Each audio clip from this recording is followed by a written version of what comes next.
Hey guys, thank you so much for checking out this review on Sandy's 2 Cents. I'm Sandy. If you're not a subscriber, please hit that subscribe button and let's get into this review. So this episode starts out with Issa being on a date with Luke James. I don't know what his name was supposed to be on this episode, but it's Luke James. We know Luke James, most of us, from the New Edition miniseries because he played Johnny Gill, and he's also a singer. He's a really, really good singer. He has opened up for Beyonce on tour. But anyway, that's who that was. That was Luke James. So Issa's awkward as ever, giggling. At first, I thought maybe she's just a little tipsy. She's trying so hard to get her groove on, get back into the swing of, just having sex. And it's hard for her. So it just didn't work out. It was a fail. So next we see Molly at her firm in LA on a WebEx with the lawyers in Chicago, and she seems to really be working well with them. She seems like, from a work perspective, that is far more fulfilling to her right now than even working with the folks at her LA firm. She still hasn't gotten over the idea that her whack colleague, who doesn't do half of the work she does, doesn't put in the time or produce the way that she does, to know that this dude is getting paid way more than her, she still hasn't gotten over that. I don't know if there's any getting over it, but she seems to really enjoy working with the folks in Chicago. And I love that scene when it was just her and the black man left on the WebEx. She said, around here you get promoted for being an asshole. And he was like, don't let them hear you say that. Love that, because when we see shows that are representing our experiences, it's stuff like that we know really does happen in the workplace when we're talking with each other. Those type of comments can definitely go down. Next we go to Issa and her colleague, who I don't know this girl's name, so we're just gonna call her Amy. Now if her name is actually Amy, that'd be funny because I don't know her name, but we're just gonna call her Amy. So Issa and Amy, they're back at the school. Their program is packed out. The vice principal is sending all kinds of kids. Well, really not all kinds of kids. He's sending a lot of kids, but they're all black. And the school is over 80% Latina, and he's not sending any Latina kids to this program at all. So Amy still has an issue with that. Issa doesn't. Issa does not have an issue with that, far as she's concerned. Hey, the numbers are great. The crowd size is something she's not going to complain about. And she's looking at Amy like, you're about to F up a good thing. And I really, again, as she reacted in the last episode, she just needs Amy to let it go. But Amy's not letting it go. She's not saying anything yet to the boss, but it's coming. We get to see Lawrence in his work environment. He's surrounded by all of his colleagues, and including one who's eating crickets. Yeah. Lawrence is just totally comfortable in this environment. He's just so comfortable in this environment, and we're gonna come back to that. Issa's at Molly's. They're drinking and putting together a bookcase, or attempting to. Molly is advising her that she has put the whole therapy thing on hold. She's saying she really didn't care for the therapist too much. I think the therapist was probably hitting home, because anytime anybody gets too close or she gets uncomfortable, it's like she's checking for another therapist. And there's always a reason why this therapist isn't working. And Issa was advising her to keep looking, because there are more therapists and black therapists in the sea. Which is interesting to me that Issa keeps harping on Molly's need for a therapist, because I think Issa could use a little therapy herself. Issa's telling her that she's basically want a whole face. She always wanted a whole face, but she met Lawrence and she fell in love, and so she never really had her whole face. And so she asks Molly, could she teach her how to hoe? And Molly was like, that's insulting. But yeah, girl, I got you. I could do that. I could teach you. So next up, they're at the club. Issa has her slow motion, supposedly sexy walk on, and Lord, fail. Then she tries to pick up the construction worker. Fail. Just a fail. I mean, she goes from, I bet your work is hard. And he's like, not really, it's construction.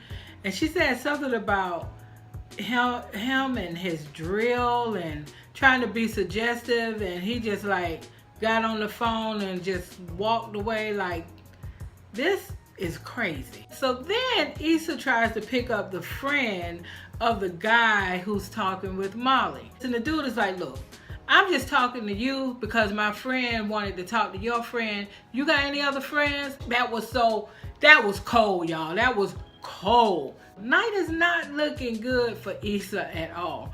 But meanwhile, Molly and the guy she's talking with, they seem to have good energy, seem to have a good conversation. He asks Molly for her number. She gives him her business card, and she's basically out because she said, you know, I'm here with my girl tonight. So she goes over to Issa to say, hey, Issa, what's up? You know, how's everything going? And Issa's like, I got these wings. And after the club, Issa goes home, she gets her vibrator, and the batteries die. So yet another fail. So the night is just not looking good at all for Issa. Issa was trying her best to kick off her whole phase, y'all, but everything was just a fail. This episode really could have been called Hella Fails. So our girl Molly goes on a date with Lionel. That's the name of the guy she met at the club. They have a really good date. They appear to have a lot in common. Professionally, some of the things they were talking about socially, they seem to really click. But when Molly calls Issa to tell her about the date, you know, she's just like, I don't know what it is. It's just, I don't know. So she started naming, you know, certain things about him, like, you know, he has a 5-year plan, he's making money, but she felt like he was checking off boxes, you know, when they were talking. And Issa was like, well, that sounds like you. She's hesitant to really take this guy seriously. He also later tries to get her to go to a SZA concert, and she was like, sorry, no, and she declined that. Then he said, well, how about Monday night, we could go out to dinner, and she didn't even respond. So next week, we see Lawrence and Tasha together at Tasha's family barbecue. And it's probably like, you know, a lot of black barbecues. Not all, y'all, so nobody trip out. But probably like a lot of black barbecues. You got music, you got good food. In this case, they were playing dominoes. You know, maybe somebody, you know, might be playing spades. You know, you got a couple of the young girls who are out there dancing and, you know, doing selfies with themselves, twerking. A couple of the young girls. It wasn't everybody, you know. They got drinks. I mean, it's a regular, to me, it's a regular black family barbecue. Lawrence is acting as if you dropped him in the middle of a foreign land. He is so uncomfortable. He's looking around like, oh, I'm just not used to all of this, you know? And he's just acting, to me, really, really standoffish. And I felt like the vibe that maybe that was being given to us from how they were like presenting the family, like with the cousin who said, plug up those speakers for me. And Lawrence was like, wait a minute, are we allowed to play music in the park? And he's like, oh, you one of those follow the rules kind of ninjas. And he said, dude, give me the cord, or plug in the cord for the speaker. So, I mean, so to me, if the intent was to show that Tasha has this super ghetto family, that's not what I got from this. To me, it just looked like for a lot of us, like a regular black family barbecue with good food, drinks, music, you know, kids playing. Yeah, I don't care if it's a black barbecue and the people twerking, or especially young people twerking, is not anything that is only going down at the black barbecue. So his whole vibe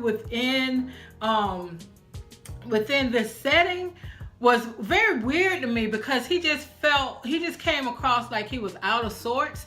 And it did not come across to me that he was feeling that way because he was like, oh, I don't want people to think we're together and I'm not ready for a serious relationship. It did not come across like that. He was standing there like, yeah, looking all strangely at the people like he was in a foreign fucking land. And so he ditches the barbecue And he ends up, because his colleagues, his co-workers are texting him about where they're hanging out and telling him, you know, we're going to be here for a while if you want to come through.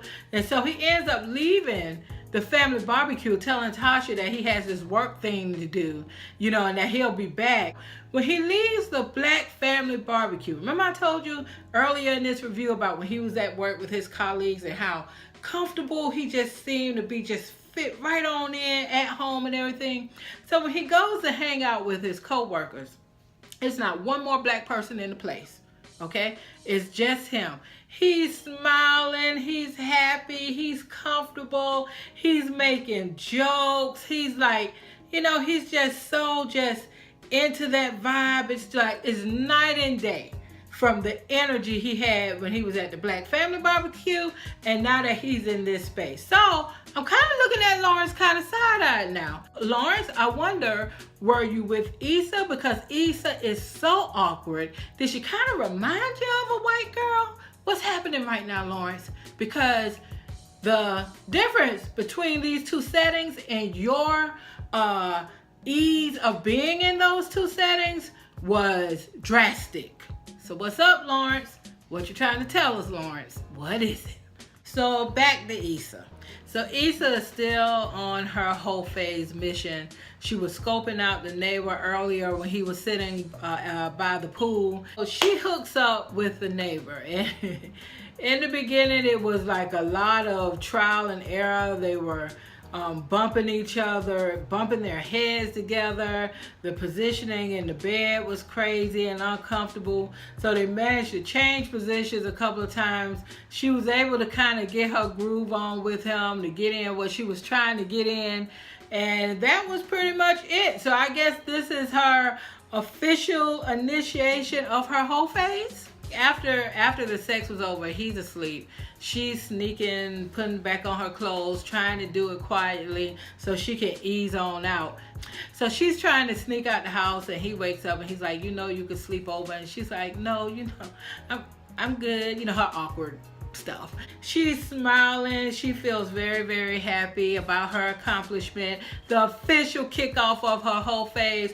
But word of advice to Issa and to anyone out there who is getting ready to start a whole phase. That whole phase needs to come with condoms, okay? Let's not forget the condoms, because I didn't see any in this scene. So now it's nightfall, and our dear Lawrence didn't make it back to the barbecue. So, you know, Tasha calls him, they're talking. He's, you know, first telling that lie, but yeah, I'm still caught up at this work thing. And she's like, if you didn't want to come, all you had to say is that you didn't want to come, you know? And he was like, no, it's not that, blah, blah, trying to lie. She basically called him on it. She was like, you know, you are a fuck ninja, okay? And you're the worst kind because you're a fuck ninja who tries to act like he's a good dude. So she pretty much cussed him out. That should be a wrap for Lawrence and Tasha. And while he's out on the phone, one of his female co-workers comes up and says, hey, you coming back downstairs? You coming back downstairs? And he's like, yeah, sure. He's happy. He's smiling. He's in his element, y'all. And he goes back downstairs to the environment that he's comfortable in. Totally unbothered. I like Tasha. She is better off not dealing with Lawrence because, for one, he's in his rebound phase, and secondly, he appears to may have a white is right phase. And so I surely don't see that working because Tasha is not awkward at all. She's not going to be able to give him maybe a certain vibe that he seems to maybe like for reasons that are very Clarence Thomas-like, perhaps. Just saying, perhaps. I think that's a wrap for Lawrence and Tasha.